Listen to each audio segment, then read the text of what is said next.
This is Frankie. He's used to living in very dry conditions in the wild.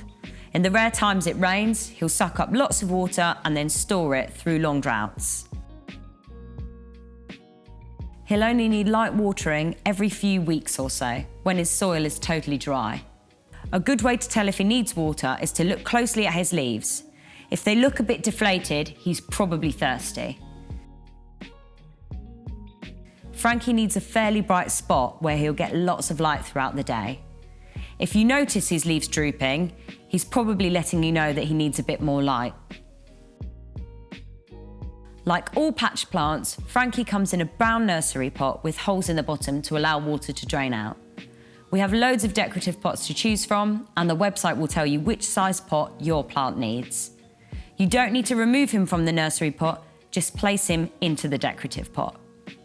To learn more about how to care for your houseplants, search for the free Patch Houseplant Parenting course.